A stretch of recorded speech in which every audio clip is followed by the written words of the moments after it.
Yeah, so thanks for asking me. So what I do in computer science, I do like 20 things, but one way of framing it is I basically take everyday problems people face, like learning. You know, in your job, you're always learning new things. Yeah, sure. Or dealing with stress. Yeah. Or connecting with people. And then I think, how do we actually embed, using technology, prompts or questions or messages that will communicate to people how to solve these problems better? And we use a range of technologies. We kind of combine human-computer interaction with cognitive psychology, and then machine learning and artificial intelligence. Oh, all right. And the way we do all these things, like combine those, is by actually reimagining randomized experiments. So there's not just, you know, testing buttons on a web page, and it's not just a lab experiment that has nothing to do with the real world. It's actually like a tool to help people think and collaborate. So you can actually, for example, take, you know, people getting text messages, you send them all the time. How to make that an intelligent system? Because now actually we have clinical psychologists suggesting text messages that will help you reflect on what you're grateful for. And then we have you suggesting messages saying, that's a waste of my time. I want a message to tell me to get up and go and walk, or to call a friend. And so we get human beings suggesting all these messages, and we also use like things like ChatGPT, and then we put this into a system and then use human-computer interaction and artificial intelligence to automatically do these super experiments.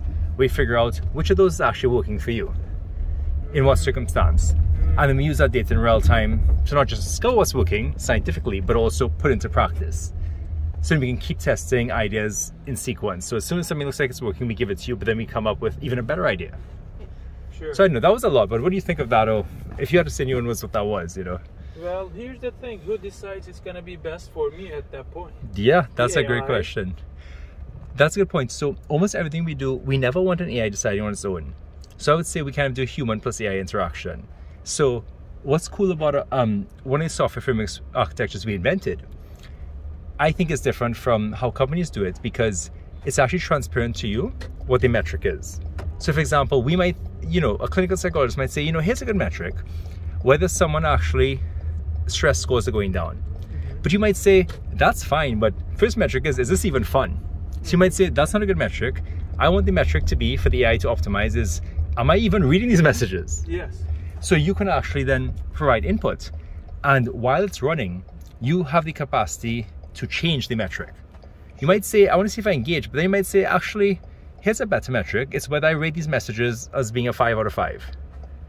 So it's kind of like, the approach is basically, we build systems using psychology and HCI and AI that actually allow people to constantly adapt and improve what we're experimenting with. What are we optimizing for? 1. 2 is, what are we testing out? You can suggest messages. And then 3 is going to be, how are we optimizing? Like, what's the algorithm? Yeah. Because you don't know what the algorithm is, and you may not care, but you want to tell the algorithm, I care about personalization. Or you might say, I don't care about personalization, I just care about you giving me what everyone else likes. And so you, as a user, plus the designer, like the clinical psychologist, they should be able to give inputs. I see. And so we need a way of actually giving this collaborative ecosystem. Oh, I see. So that AI is going to get the character according to user. Yes. Yeah. So that is why it's going to find a solution which is important for me. That's a great, Yeah. you know, you said it better than I said it, exactly, yes. I see.